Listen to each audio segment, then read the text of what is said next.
I can next to guarantee you your husband will not want to hear anything from you when you're evaluating him. He will feel that something is wrong with you. There are very few men that will say, you know what, I'm wrong. Even when they go out and cheat, they will say it's because you knock them too much, or they'll make some excuse. You say you neglected them. Or you neglected them or something. So you can't get in marriage and want to change your husband. You're not a husband changer. All right. Welcome back, guys and gals and guys. This is Marriage Matters, where we continue to discuss and disperse the matters of marriage. All right. I am Shane, and on the other end we got Mr. Arthurs with us, and we've been treading through the practicalities of preparation, more specifically for the female. So if this is the first one you're watching, you want to go back and you can check out the others and come up to speed. Right. And so today I think we have another interesting one for you. And Mr. Arthurs, what do you have in the author's domain? Good evening, everybody, and thanks, Shane. Sure. The idea of this one is to discuss what the limit of testing is. So if we were to put a name on it, it would be testing limit. What is your testing limit? It kind of wraps up what we are discussing, or we have been discussing for the past few weeks. And so what is your testing limit? I want to say this. I'm not sure I have been very clear or have worked out and fleshed out this thought before. I want to make it very clear to females. Females, during the dating stage, you are the king. You are the authority. You are responsible for your own body, for yourself, for what you allow and what you tolerate. In dating, you're actually responsible for what you choose.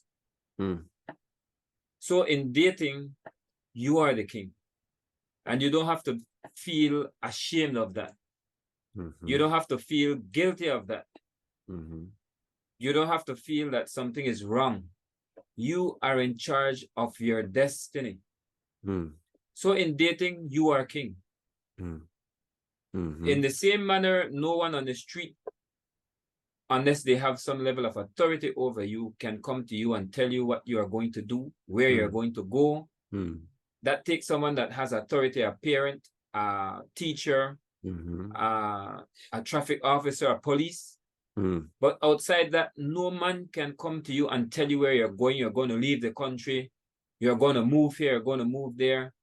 It doesn't work that way because you are not married or you have not committed yourself to that person as yet. And I'm saying it this way, not because I want to encourage you to get together and not marry, because that is another issue that the manufacturer recommends for you to marry first, then get together. Right. And I have no choice but to tell you what the truth is. But if you choose to get together without marriage, that is your choice. You have all dominion. It has been given to you, and you can make that choice. The consequences can be discussed and can be experienced, or maybe will be experienced later. But you have that option. That is your choice. So even to not marry is a choice you can make. But once you get with a person, then your kingdom finishes. You being king over yourself finishes. You're ultimately king over yourself. If you're in a relationship and it goes haywire, you don't have to stay there and take abuse. Right. But there's someone who has authority over you now. Yeah. And so I want to make it clear that in dating, you, mommy, you are the king. Yeah. I think so I have a comment, a thought, and then I have a question. So with that statement, I think it's a great encouragement because sometimes a woman may find herself so to speak, struggling, especially if it was financial. Let's say she's on her own. Let's say she had a kid, she's struggling, and then there's this guy comes along that can or probably is offering a better life. He has maybe a stable job and can tend to offer some upgrade, if I can use that term, just so we can understand. And I think it's important what you said, because sometimes a woman can wear her desperation, if I could say that, and I encourage them not to do that. And guys can exploit that very easily. You know what I mean? And if you are wearing a desperation and a man picks it up and exploits it, you feel like you have no control. You feel like you have to. It depends on. It's like your life depends on it. So I think that's a very important point, to understand that you have control, and it must be maintained with wisdom, because no matter where you are, and even if you are able to take care of yourself well, other things, it may be other things that you find attractive, and you feel like I just have to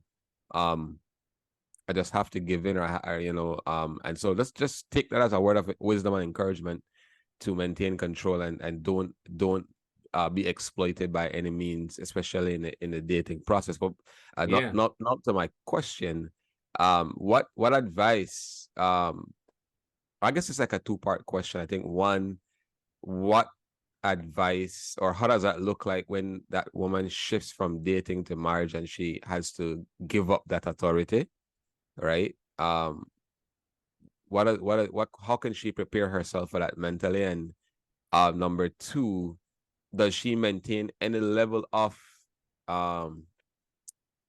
control over herself or authority when is there any level that's maintained, or all goes away? Well, those are very deep questions.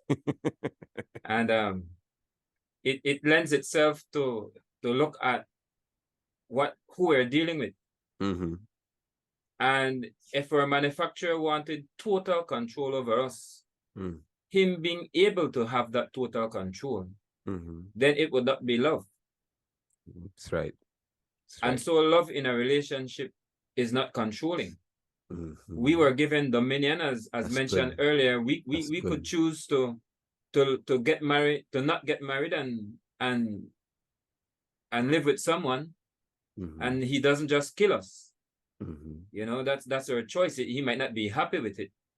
And so, of course, not once there's love in the relationship, there's a lot of control that you have as a person. You are again, as I've mentioned earlier too, that you don't accept abuse.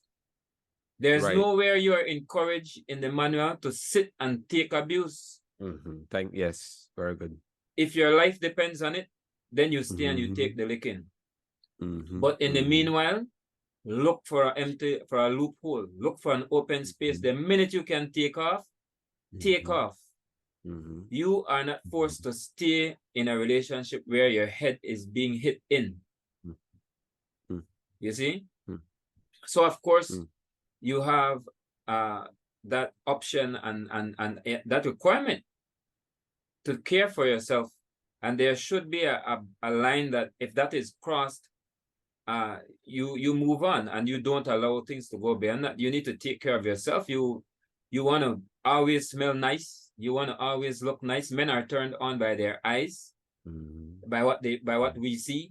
We are turned on by how you feel, how you smell. There's a study done that shows this, that people are attracted to smell. How you smell actually attracts someone. And I'm not necessarily talking just what type of perfume you choose to wear. Right. But there's a scientific experiment that says that. And to answer the other question, this is not something that we need to know how it works. The question of how does that look, or how does it work in terms of a woman feeling that, well, maybe I have to prepare myself to give up this authority on my husband.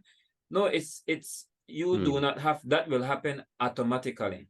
That's I like to use the word curse, but you know, my wife she's a much smoother person than I am. She gets in less trouble speaking than I would get in.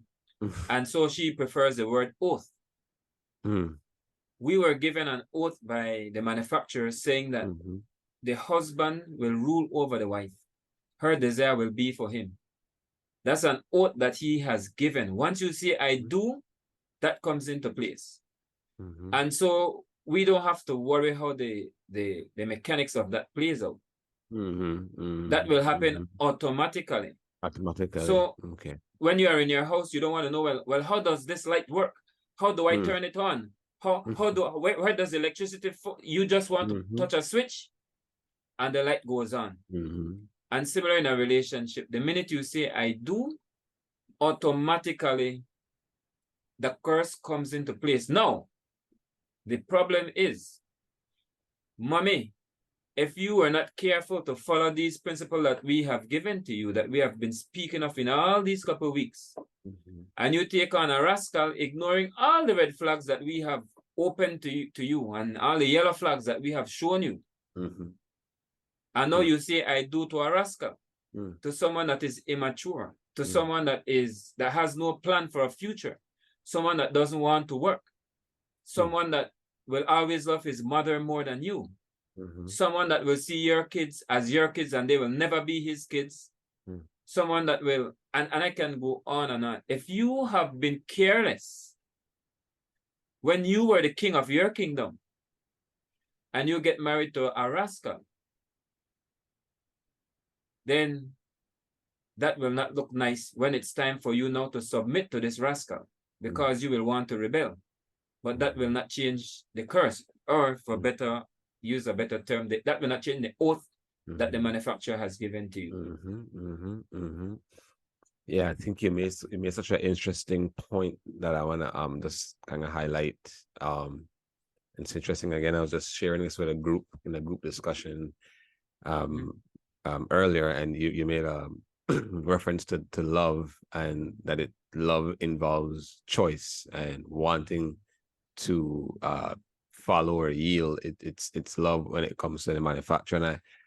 And what I mentioned in that group discussion, and I'm going to mention here, is the fact that the manufacturer does not invade our free will. He influences our free will. You know, he never invades it in terms of, because then it would never, you know, he wants us to choose him. And so if we think about that example, actually there's even it goes as far as giving us an example that he knocks at the door, and then if you open, he comes in and starts that interchange. Now, if we think about that, and we apply that to our lives and relationships, then we can see that we have no place to. It's not true love if it's forced. If you have to force somebody or manipulate somebody with all the games or whatever it may be, the manufacturer does not invade our free will. And if the manufacturer is not invading our free will, what gives us the right to think we can invade someone's free will? Furthermore, I'll say, why do we think that why would you as a woman, even a man, or but we're speaking to women today, why would you give someone the room to invade your free will? You have choice, right? And so love influences the free will, and it causes when a man truly is properly loving a woman, it influences her free will to say, yeah, I wanna say I do, I want to commit, I want to be here, I want to walk with you in life. So just again, I wanted to highlight, that's a great point of love and choice and the power of choice. So very and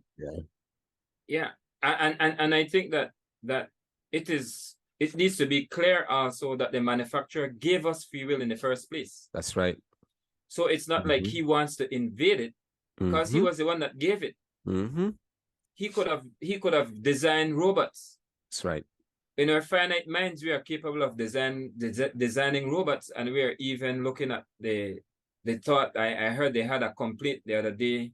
These guys are moving very rapid in making robots and AIs, and they're moving so fast that they're moving ahead of legislations. Yes, and so it's almost as if we are moving towards a world where what we've seen in movies, are becoming possible, that we will have to be fighting off robots that are out of control. And it might seem stupid now, but some people have cried out warning, and these are not people that make the kind of finance I make. These are people that next to own the world in terms of their financial status. They're crying. And warning, they are warning. We are moving too fast. Slow down. Allow the legislation to catch up. And we are making robots that we hope we can control. But yet we are teaching them to learn and to have free will. We are teaching them to learn. Artificial learning. Artificial intelligence. There's even a let me behave myself. But the point is that the manufacturer has given us free will. We're not robots. And if he wanted robots, he would have made robots. You see? So here we are with free will, and he's not there with a big stick trying to take it back. But we just need to know there are consequences for our free will. That's right. When we will to go against principles, then there are consequences for that. Yes, there are. Very true. And I want to say something else, as you mentioned a word, and I don't want people to run off with this word in a wrong sense. You spoke about true love. So let me ask you a question. What does true love in a relationship mean?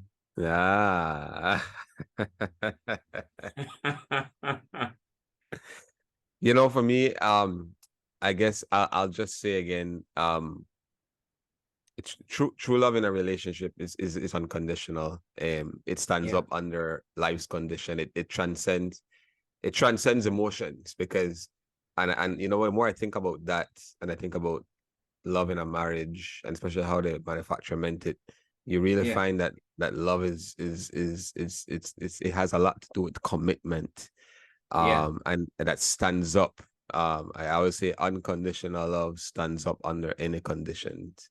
And so because if we think about love the way the world puts love, or books, romantic book puts it, or the love song puts it, then we are going to be bankrupt in our marriage very quick. We're going to be saying, man, I thought it was love, but it wasn't, because those things have attempted to define love, but they have missed it, and they have defined love based on your emotions. Not as love involve emotion, I would say yes, but that's why I said it transcends emotion, because there are days you ask anybody who's been married for some time, and if you ask some people, they'll be honest to tell you that, man, there are just some days I was wondering, I didn't feel like what I felt at the beginning, but that is why it's love. It transcends emotions. It stands up under any condition.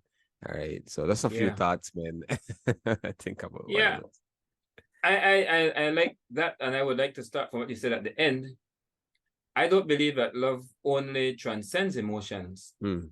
I believe that love doesn't have any emotion. Okay. Because to me, emotions would be things that are a result of something. And when we talk about the love that is required from a husband, because I want to get to that point, that was what I really wanted to answer. The love that comes from a husband is one that, as you have said, it transcends conditions. It's not conditional. It is there regardless of any condition. And to me, emotions are conditions. So if we don't feel like it, as you mentioned, this person in marriage will say, well, some days I don't feel. It doesn't matter how you feel. That doesn't mean anything to me, how you feel. Or how you feel. What matters to me is your understanding, sir, because I'm speaking to the man. It doesn't matter to me how you feel, sir. What matters to me is your understanding of what love is. So love is not emotional.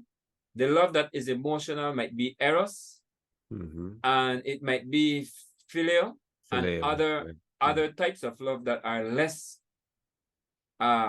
in quality than agape. So I want to say this. And this is why I asked you that question, because to me it's a trick question, no? I like trick questions. I don't believe in true love. We sing all these rubbish in songs, like you said earlier. We speak this rubbish from pulpits. We show it in movies. And you will watch a little Disney silly movie.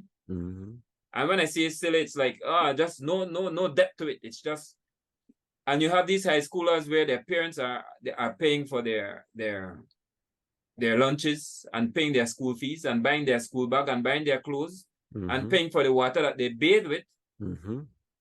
And they're at school acting as if they are kings. And so this young man will pass and he will walk past, and he has whatsoever they want to push is whatever qualities they want to push is the in thing, and that everybody should. You are not good if you don't have this. And he will walk past and everybody in the school will stop. And when they pass now, you will see, and it's vice versa. Sometimes it's a lady passing, that the ladies will stop and look at him, or if it's a lady passing, the men will stop and look at him. And in fact, we even have this song that when the lady walk in the room, everybody stop and they start whispering. These things are rubbish. And we love to build relationship on this, and this will not let your relationship last. Yeah, it's not going to fade. Yeah, that true love, now you will see that young man look at that young lady with stars in his eyes. And he's completely consumed. And she will look at him with stars in her eyes, and she's completely consumed. And you can see this mutual behavior. Where is that when they want to divorce? And the same people that act these things out, where are they? Yeah. The Hollywood stars that are so good at acting how in love and how passionately in love. Where are they? Where are their marriages? Are they an example? Do these relationships last? When in high school, you're acting as if you're married for 10 years, and well, maybe you were saying, let me not say that, because you're saying some people after 10 years, they lose their energy. And I don't agree with that, because I've been married 25 years now, and yeah, it's gotten better. There's no loss of energy there. Maybe after we reach 60, 70, maybe then 70 years old, and then we might, and I hope it continues to be good. But the point is that you are not, this true love is craziness, this idea of true love. The person in a relationship that should have true love is the male. There's no need for the female to be there while they're looking to date with stars in her eyes. Because stars are blind red flags. Stars hide red flags. Stars cause you to not be able to see red flags. Marriage and getting together and not being married, or living together and marriage, they expose red flags, the same ones you ignored. So true love is not true. It is not necessary in a relationship. The man having unconditional love is what is necessary in a relationship. And I want to clarify that, because that's what all I've been taught growing up. That's all I see in movies, that there's this true love and your soulmate. I don't believe in soulmate. A lot of people have met their soulmate, divorced their soulmate, met another soulmate, and so everybody's your soulmate. Everybody's soulmate. Everybody that you get, everybody that you get, that you can get along with, or you like to see, and you feel this way with, is your soulmate. So don't tell me about soulmate, because if someone is your soulmate, you will never leave them. Yeah, so let me just inject, and then I want to kind of see if I could ask something to segue us into some of the practicalities of testing. But we haven't begun that as yet, though. Yeah, but that's how good it is, though. That's fine. That's how good it is. It's fine. But so again, I'm always in group discussions with people, and so I was in a group discussion again, and I was talking about managing time, right? Managing time. And I said, I'm learning as well. And I was saying how I'm transitioning into a new season, and I kind of I put myself as an example just to kind of help people to understand that we're all learning, and we must strive to manage. And I use the term budget our time. And so I said, Wow. I said, I love that. I love I that. said, it's I have it's a new job. I have responsibilities at home, taking care of the dogs. I have ministry, and then I said, and then I said, and I guess this one rubbed somebody wrong. I said, I'm married. I have my wife. So everybody was like, just understanding where I'm coming from. So one person said, I have a question. Why is your wife a task? And Wow. I said, before I could answer, well, two other people in the group said, well, the reality is marriage it takes work and intentionality. Mm-hmm. And and it said, she was like, well, if everybody's putting in their pound, it doesn't need to be work. I said, well, we're gonna agree to disagree, Mm-hmm. because it's not that she's a task, but but as the husband, I have to be intentional about certain things Right. if I want it to work. So I just said that to add to the soul, because people feel like, well, if you believe in having a soulmate, right, and that's Mm-hmm. what you believe, it still doesn't take away the fact that you have to work, especially Yeah. you're honest, especially as the man, right? It Yeah. doesn't, if we think soulmate means, oh, it just works, everything just meshes and works, and that's not true. It takes intentionality. That's right. And we talked in some previous episodes about the man creating the environment, and a conducive environment. All right. So, Yeah. but when we talk about testing, and what came to my mind was one of the first things, especially in your book, The Dating Key. You open with this. You open with this great example of the eagles, and how Yeah. she finds a branch, I think the weight of a eaglet, and Yes. she does these different um heights of tests for the eagle. I think she goes a certain height. I think she does it more than one time at different heights to see if he can catch the branch, right? And that would Yeah. prove to her that he's sufficient to help raise their family of eaglets. And so, Mm-hmm. but Mm-hmm. but and so what are some of the what are some of the ramifications in terms of I'm gonna frame this question very carefully. I want to say ramifications, but what are some can there be, what are some negative effects that can come out of um a woman prolonging the testing limit, or over testing?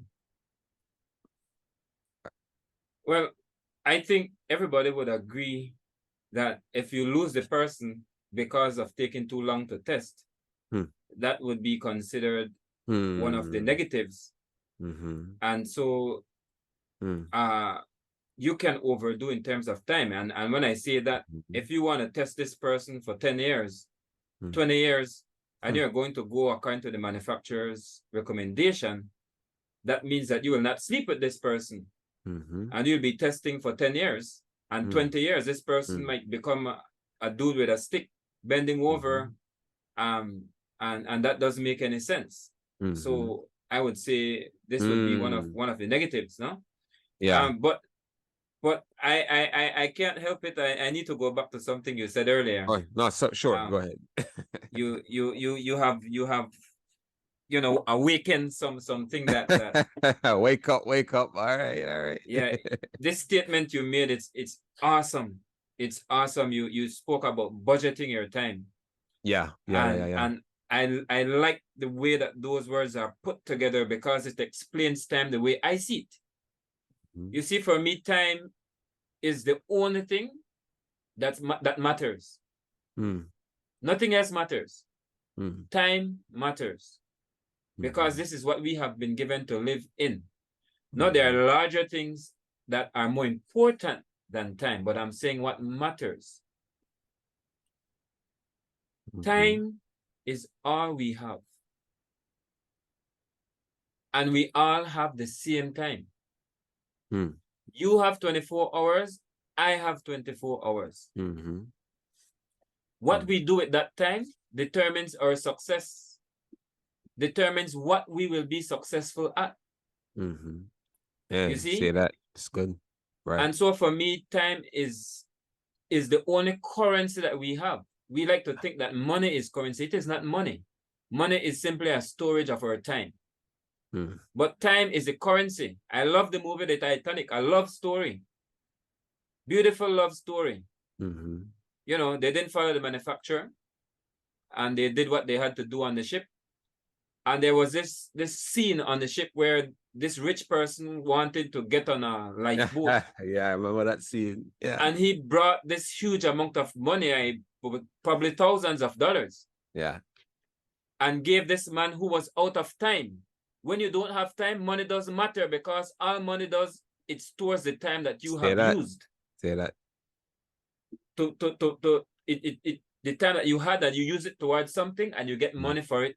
And so money is just simply a storage of your time. But if your time is up, you can have money that's worth 10 billion years of life. And you won't get an extra minute on your life if your time is up. So the only real currency we have is time, and it is important how we spend our time. Sure. So you, Miss Lady, you, mommy, you who are listening to us, you who are taking what we are saying to heart and using what we are saying as a cookbook, you're not only listening to it for entertainment, but you want to go and practice it. That's right. You who are listening out there, use your time in dating wisely. Use your time in dating wisely. You need to check who you're getting with, because you're spending your valuable currency on this person. Right. And so I want to say this to women. A man is like a piece of cloth. You don't know, if you see a piece of cloth, you don't know. Let me say it a different way. Dating is like a piece of cloth then. Okay. So that it's, I'm not talking about a person actually. If you see a piece of cloth, you don't know what it is. It could be a shirt. It could be a sweater. It could be a jeans pants. It could be a scarf. You don't know what it is. And so seeing a piece of cloth does not mean that you have what you think you have. More investigation is needed. And this is where time comes in, that you can check other parts of this piece of cloth to see if it's even complete. Sometimes women get in relationships where they are getting in relationship with torn cloth. Where the man is torn and he doesn't know if he wants that woman or the other woman, or the other woman or the other woman. They even get married and he's still continuing looking for women. And you can't say it's a problem with the main woman because he left that one for another one. And then he left that one for another one. So it's not you. You are not the problem, mommy. You just married a torn cloth. He's torn in his heart. Or you are married a cloth that is not complete. It's not a unit. It's in pieces because this man he has an anger issue. Yeah. Or he doesn't know if he's a man or a lady. Right. And now you have married him, and now you're in trouble. So you want to use your time wisely to investigate, not just to appreciate that it's a piece of cloth. You can see a pocket. You want to know what type of shirt it is. You want to see if it's a shirt, if it's a blouse. You know, you investigate, and that is where the testing comes out. Yeah. And since we're there, and you have something to add there.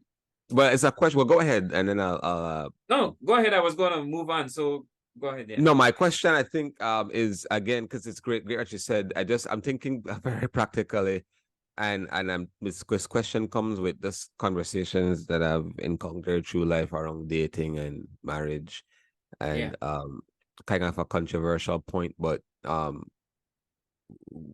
would you recommend a certain time for testing? Because like I ask that because sometimes we as individual, let me not be general about it, but I've seen where as humans we like to make our experience the overall standard for everybody. Yeah. Like, because we courted or tested for 7 years, you also must test and court for 7 years. But what do you have to say to that? Like is it, because we talked about testing too long and over testing the testing limit, but then what's the other side of it is there such a thing as too short a time? What advice do you give in that era there? Like what's too long, what's too short? That is something that it's very tricky to put time on. It's very hard to put time on dating. You see, the problem is not the time. The problem is the culture. Okay. So when I speak to people, I remember someone looking at me the other day and telling me, look, then if how you're speaking, then nobody out there is ready for marriage. You see? And you find a lot of marriages that the only reason they are still working or the people are still together is because somebody has just decided to tolerate. It's not because it's working so good. And then there are those that are very successful. But we won't go and evaluate those and learn from them. Although it is wise to learn from the mistake of others, and it is foolish to not want to learn from the mistake of others, in marriage, we're all foolish. Many of us, because we don't go looking and trying to evaluate to see what has been the mistake of others. We walk into the same trap over and over. And so it is not a problem of time, it's a problem of culture. If you look at marriages in the manual, you will find that I love this show, and I like to look at shows that deal with marriages and relationships. So there's this show called Love is Blind. And you actually date people without seeing them. Wow. And then you fine-tune your decisions down to who you feel would make a good mate. And you date those people and you finally decide on one. And people are telling each other, I love you, and they haven't even seen the person. They don't know anything about the person except speaking to them for like maybe a week. And while that might 1 week, wow. Yeah, in fact, they get engaged when they decide who they choose. You're on your own there, bro. It's an engagement. They take a ring, put it on the person's finger. I'm sorry. You see? Wow. But that's not the point I want to make here is that when you look in the manual, this is how marriages were done by the people who the manufacturer chose to represent him. You actually would not even need to date anybody. It just happens that you are bought from you are young, or your parent make an agreement with this other person's parent, and on your marriage night, that is when you find out who you have. Wow. There's no condition and the person has to look this way, and I'm not saying that all the marriages happen that way. But I'm just saying that this was the culture. Why could they do that? Because in that culture, from you're a certain age, they begin to teach you the manual. When you become 13-year-old, they have what is called a bar mitzvah, and you are considered an adult. They have a big party for you. You start to know you're an adult now. You see? And that is why you can have kings being kings from their 6, 7, 8 years old, because they have been trained. You know, today we have people that are 40 that should not even get a driver's license, much less be in a marriage. And so in that culture, you are being trained. You learn maturity. You learn information from the manual. You have to read the manual 5 times a year. I think like the first 5 sections of it. But the point is that in that culture, the men are trained a certain way. Right. So when you get a man, it's like you get a man that has been educated. You know, in our education system, we train people. They go to through the school system. They end up in 6th form, and you know that everybody that comes from there, once they pass and they actually earn their grade, they have this level of education. They have this standard. Today, where is the teaching for our husbands? Where's the teaching for the men? And so that is where time becomes very, very important, because in the manual there was no time. You just find yourself with a husband. You see? And now it's a problem because nobody is getting training. And so we go out there thinking that love is this high passion, and when we don't have that passion, we are no longer compatible, and I just let you go. You're not important again. So yeah, I'm not sure if I answered the Yeah, no, it's good. It's good. It's I really posed the question also with the intention of my statement that I've said, that like it's let's not lower our experiences as a standard over everybody else, you know. Yeah, I think experience is great, like you said, wisdom is in there, but at the end of the day, and I love where you took it to culture, and it's an issue of culture, and it's just my heart behind the question is just so people understand it's not as black and white as people want to make it at times. And when I make an issue like this as black and white, it's not. There's various nuances in between it. But just know that I think whether I think you will find the balance, and you'll find the right time as you go along, because if we again go back to that analogy with the eagle, and we think about that and try to apply it to dating, you that's something you can use. You can begin to see, and I do think with time again, time is important, but with that, you're going to be able to tell, I think, over time, the authenticity, if that eagle is ready to handle the weight, you know. Oh so yeah, that's right. At yes, least bring the wisdom up to the level of the eagle. that's right. And I'm speaking to women. Yes. So I think when I read that in the dating, I was like, this is good. this is good stuff. So it's awesome. Yeah. So you say another point. Go ahead. Yeah, I'm sure that and I want to apologize to the audience. We probably won't be able to do this as promised, the title. Maybe we touch on it next week. We started to touch on it. We started.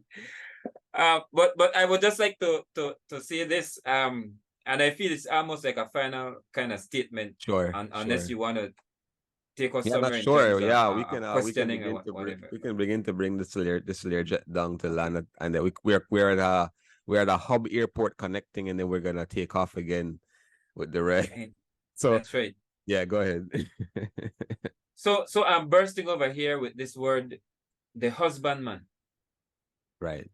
I'm totally bursting. I've looked up what husband actually mean. And what wife actually mean. I've looked at what the words, the letters put together mean in Hebrew.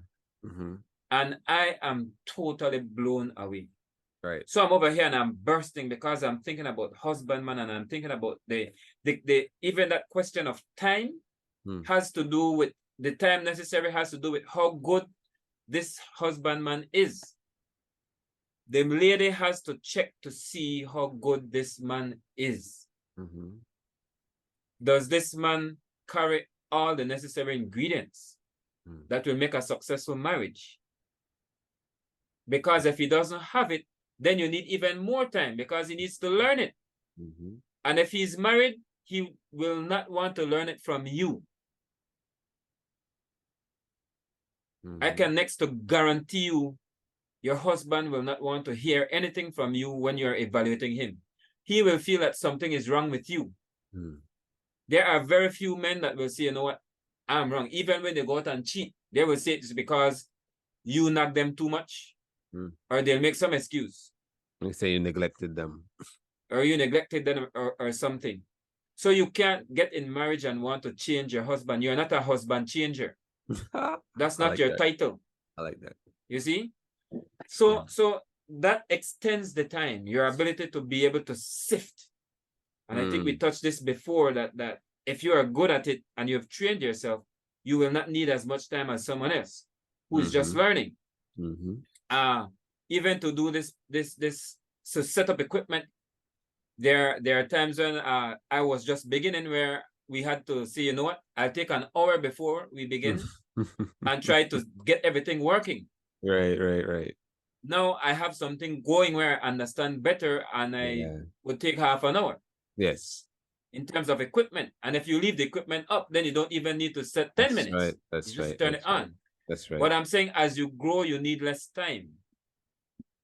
But you need to know what to look for. So this word husbandman that has me bursting over here, I want to say this. I don't know why the manual is so good. Why the manufacturer is so good. In even the manual that he has written, it is so good. Yeah, it's rich. That you have to want to be blind to not see how good it is. Yeah. You have to want to ignore it. In other words, you're like a politician. You know what is wrong when it is against you, when you are not getting the benefit from it.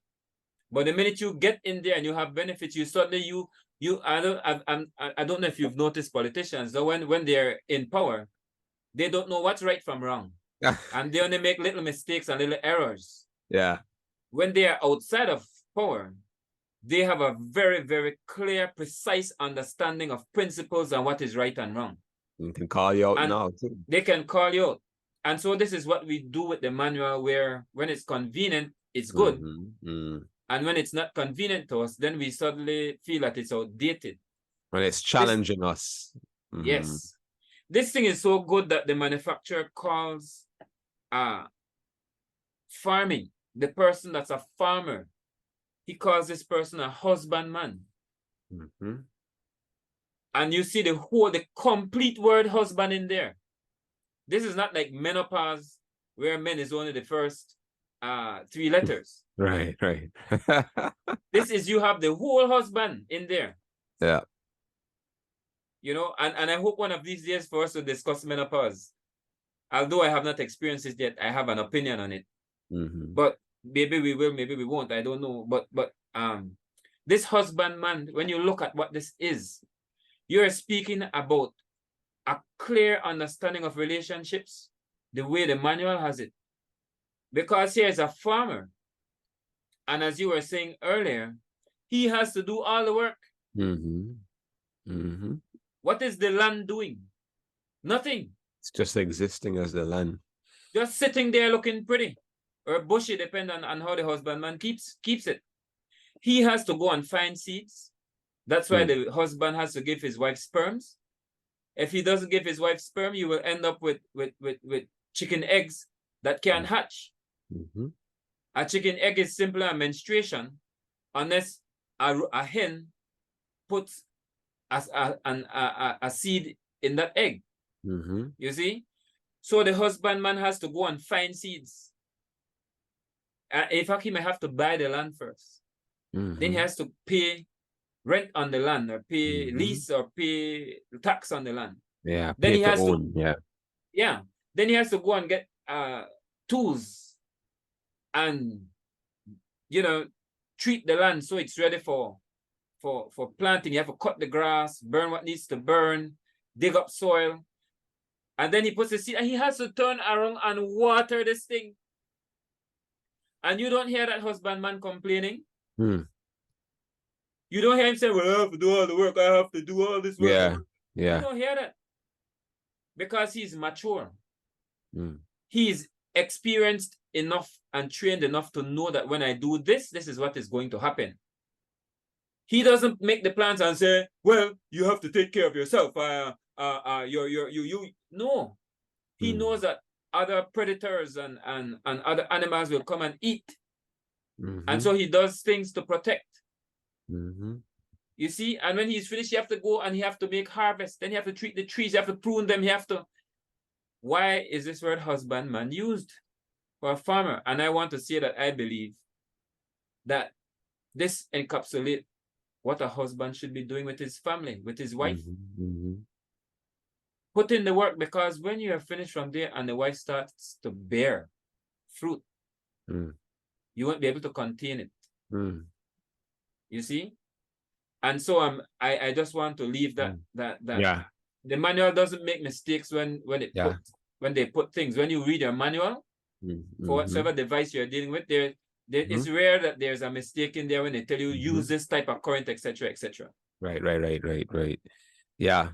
So I think, as we're ending today, what you said, that last example, I think offers some practicality as you begin to test and apply the testing limit, because if you take that concept of the husbandman, putting in the preparation and the work, those are some of the things you can look for. In that, I think you can look for that in the beginning phases or the stroke, that time of dating, as you're trying to apply this testing limit. Is he investing? Is he willing to put in the work? Is he doing what he needs to do in the beginning? So I think that's husbandman is that, man, I like it. It's and it's encouraging to know that we have to put in the work as men and as husbands. And I think the last thing I'll say, I remember some years ago, I just had this very deep thought that the way the serving my wife at home and doing different things, I had a perspective that these are days of sowing in my marriage. These are days of sowing. And I was super encouraged when I had that perspective. It looks simple, helping her get ready for work, helping her, getting her clothes to get the small things of serving. And you know what? I do believe, guys, I want to encourage you. I know we're talking to females, but I encourage you guys, men who are looking at this. Those are days of those things are sowing, and everything you sow, you're gonna get a return on it eventually. That's right. So, but until then, I hope that left you wanting to say, guys, I gotta come back and listen to the other one. Guys and gals, this has been Marriage Matters, where we discuss and distribute the matters of marriage. I'm Shane, and on the other end, Arthurs, the author with the domain. All right, guys, this has been Marriage Matters. Until next time, blessings on you. Take care.